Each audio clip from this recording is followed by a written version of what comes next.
Hello, everyone. My name is Nishant Rao, and I'm a PhD student in Dr. Pranav Parikh's lab. We are based at the Center for Neuromotor and Biomechanics Research, or CNBR, at University of Houston. And it's the same facility about which we heard from Dr. Lane a presentation ago. In this presentation, we'll specifically touch upon the facilities available within the Parikh lab and some of the studies that we are doing in collaborations. So our main focus is to understand human sensory motor neuroscience, and also with an aim to translate that understanding to the neurorehabilitation part of the clinic. One of the projects we have been working on is to understand the neural processes that underlies grasping and dexterous manipulation. Now, on the right-hand side, on the left-hand side of the slide, you would see this grip device and a person trying to grasp it. So this grip device is customized, and it has capabilities to measure the grasp parameters, including grip force, the point of object contact, the torque exerted on the object, and also we can change the center of mass in this object. What this allows us is to manipulate the grasping task and elicit required motor behavior. And afterwards, we use techniques like the transcranial magnetic stimulation, the setup which you can see in the center of the slide, or TMS as we call it.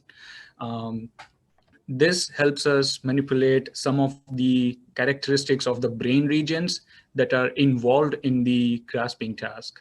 So before we get into the detail of some of the TMS setups we have, the very next question about using TMS is how precisely can we localize the area within the brain region. So on the rightmost side, as you can see, we use the brain site or the neuronavigation system, in which requires feeding the MRI scans of the person. And once that are in, we can track the brain of the person real time in terms of whether we need to pinpoint area 1, which is premotor dorsal or premotor ventral or AIPS and stuff. So we do have access to that system. Regarding the TMS, there are multiple protocols by which you can study different characteristics of the brain. And we have access to the two setups mentioned on the left side. The first one is the BiStim simulation, which can be used to give single pulse and dual pulse. What it does is, using single pulse, we can investigate the link between the brain and the muscle. And we have multiple articles published from our lab using that technique. With the dual pulse, we can assess the activity within as well as between the brain regions. And we have also used that technique for our investigation previously. The next technique that we used uses the RAPID2 TMS protocol, in which there are multiple repetitive pulses delivered to the brain, and this can facilitate or inhibit a brain region depending on which protocol you give. So in this, a series of pulses can be given on delivered to one specific brain region of interest. And we have used this technique, published a lot using these setups. Another important project that we are doing is the neural underpinnings of balance control.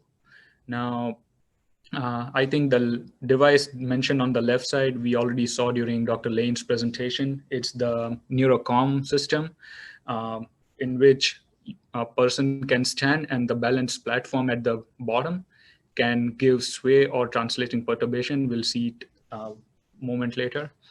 And while this happens, there is cortical involvement, which helps us maintain balance. And this involvement can be studied using the combined TMS EEG setups. So we have access to the TMS EEG setups in our collaboration with Dr. Contreras Vidal's lab. And specifically for the NeuroCom, it gives the functionality to induce a forward or backward translation perturbation, and as well as the sway referenced gain perturbations. And an important characteristic is to know how cortical involvement in these kind of perturbations is altered after the incidence of stroke. So that's one more study that is going on in parallel in our lab.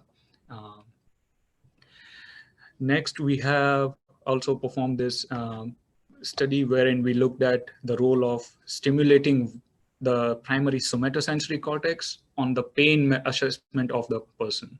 So we delivered the repetitive TMS protocol, which can facilitate or inhibit a given brain region. For this purpose, we inhibit the somatosensory cortex and look at how that changes pain perception among the subjects. For this, we have access to the digitimer setup indicated at the center of this slide, and also the Sam-Swinstein monofilament set, which can assess the touch sensitivity. And we performed the study in collaboration with Dr. Shang Li at Tier Memorial Hermann. Additionally, we also have access to the transcranial direct current stimulation, as mentioned on the rightmost side. And this is increasingly getting popularity in the rehabilitation clinic and as well as assessing the mechanisms. So we do have access to that device as well. Lastly, this is the research expertise in a nutshell. Our PI is Dr. Parikh, lab members. We have studied populations ranging from healthy young adults, older adults, patients with type 2 diabetes, stroke survivors, and some of the selected publications are mentioned there. Thanks to our ongoing collaborations with Dr. Contreras Vidal, Dr. Lee, Dr. Santillo, Dr. Lane, and also I would like to acknowledge the grants which help us get going. The NIH C-STAR, the NIH NM4R, and the UH Priority Area Research grants.